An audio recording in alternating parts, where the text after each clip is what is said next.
Songe perplexe.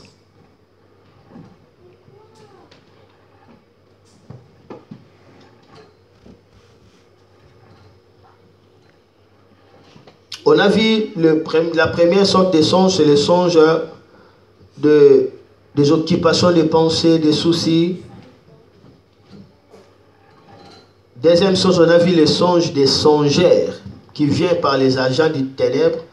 Et troisième songe, ce qu'on va voir aujourd'hui, disons on va clôturer aujourd'hui, c'est les songes perplexes. Les songes perplexes. Retenez bien le mot perplexe. C'est un songe qui trouble. Ce genre de songe, dès que tu le fais, directement, tu es troublé. Tu n'as pas la paix, tu n'as pas le repos, tu es troublé. Que ce soit en positif ou négatif. En faisant les songes là, tu te réveilles, tu te sens, ton esprit est bouleversé, ton esprit est troublé. Ça c'est le songe perplexe. C'est un songe qui embarrasse. C'est un songe hésitant. Ce genre de songe, la personne n'arrivera pas souvent à se décider. Lorsque la personne fait ce genre de songe, elle a du mal à prendre la décision parce que ces songes arrivent avec beaucoup de questionnements. Ce songe est en train vraiment d'embrayer. Et lorsqu'on écoute ce genre de songe, on est embrayé.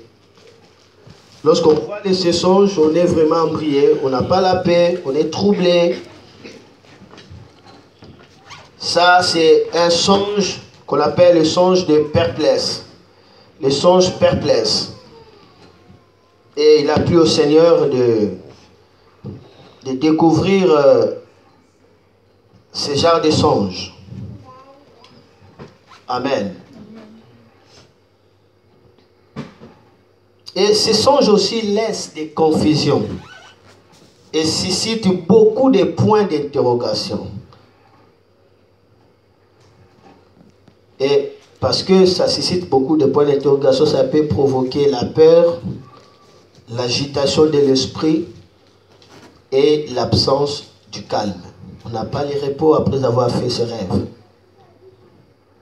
Tous les songes sont bons, mais attention, dès que tu fais ce genre de songes où tu n'as pas la paix, tu n'as pas le calme, il faut faire très attention.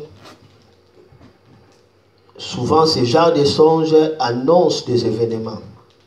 C'est un songe événementiel, que ce soit positif, que ce soit négatif.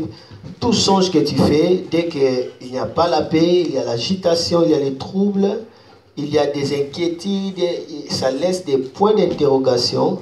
Sache qu'il s'agit de songes perplexes. Il faut vraiment s'asseoir et chercher l'interprétation. Et souvent, tu peux faire ce genre de songe, tu te réveilles brusquement, et puis, comme si tous les songes s'étaient envolés, il n'y a plus de songes. Mais tu te rappelles que tu as fait les songes, mais il n'y a même pas un indice. Tu viens de perdre ces songes. Alors, ne restez pas comme ça, après négliger et dire que non, c'est un songe. Non, parce que cela a frissonné ton corps, cela a touché ton âme.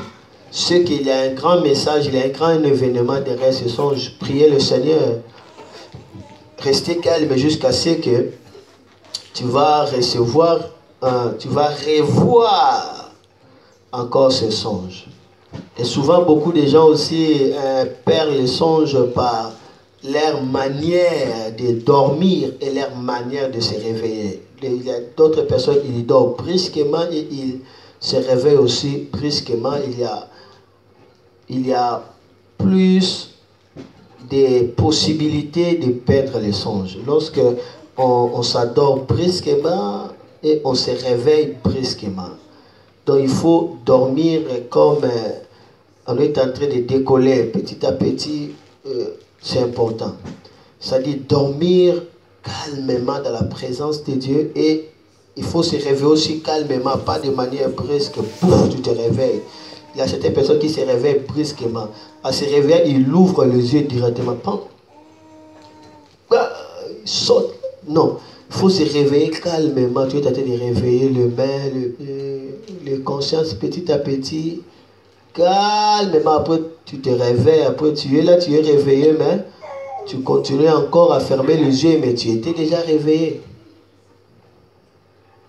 Moi, je peux me réveiller à 5 heures, mais mon corps va se réveiller bien peut-être à 8 heures. Mais déjà à 5 heures là, je suis là, mais mon esprit est dans la prière, petit à petit, mais j'écoute tout ce qui se passe. Donc je suis dans l'éveil prophétique. Attention, il ne faut pas perdre ce genre de songes. Si nous lisons Genèse chapitre 41,